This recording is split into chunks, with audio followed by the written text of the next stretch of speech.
আমি একটা সত্য কথা বলবো। খাবারের ভিতরে যদি বিষ দেওয়া হয় সেটা যদি জানা যায়, তারপরেও সেটার চিকিৎসা করা যায়, চিকিৎসা করলে সে ভালো হয়। কিন্তু যদি একটা মানুষের কানের ভিতরে কুবুদ্ধি আর কান পড়া দেওয়া হয়, সেই মানুষটা কখনোই আর ভালো হতে পারে না। কিন্তু সব কিছুর ওষুধ আছে, কিন্তু যেসব মানুষ সুন্দরভাবে পরিপাটি করে সাজানো গোছানো সংসার করতেছে, কানের ভিতরে বিষ এবং কান পড়া দিতেছে, সেগুলোর কোনো ওষুধ নাই। আজকে একটা বাস্তব সত্য কথা বলবো, জীবনের সঙ্গে আপনারা মিলিয়ে দেখেন। কারণ দেখবেন যে আমার কথাই বলতেছি, আমি ভালো আছি, ভালো খাচ্ছি, ভালো পড়তেছি। আমার যদি পাশের বাসার খালাম্মা চাচি ভাবিদের যদি এত লাখ লাখ টাকা ইনকাম, তাও তারা ভালো নাই, কিন্তু আমার স্বামী যদি 20,000 টাকা ইনকাম করে, তার ভিতর দিয়েও আমরা আল্লাহর কাছে শুকরিয়া আদায় করে ভালো আছি। কিন্তু এইটা আমাদের পাশের বাসার খালাম্মা চাচি ভাবিরা দেখে সহ্য করতে পারে না। ভাবে কি ব্যাপার, আমার স্বামী পায় 1 লাখ 2 লাখ টাকা বেতন, তাও আমরা মানসিকভাবে সুখী না, শান্তিতে না, আর ওরা 10,000 20,000 টাকা বেতন পায়, বউ বাচ্চা নিয়ে কি সুন্দর আরামে এসে ঘুরে থাকে, একজন আর একজনকে সম্মান করে, ভালোবাসে, কি সুন্দর সাজানো গোছানো সংসার।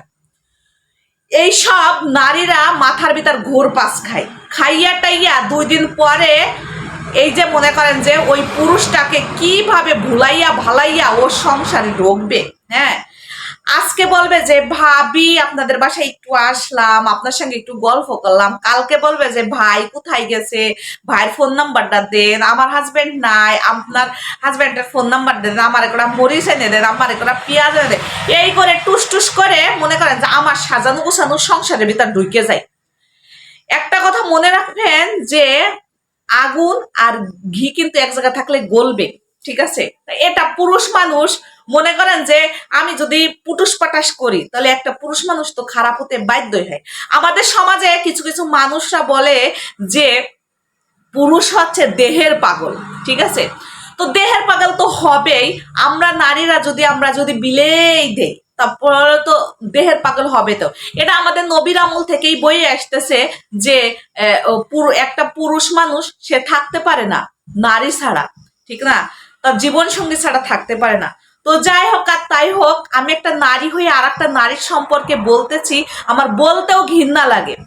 কারণ একটা বিবাহিত নারী আর একটা বিবাহিত পুরুষের কিভাবে প্রেমে পড়ে এবং সাজানো গোছানো সংসারটা ধ্বংস করে।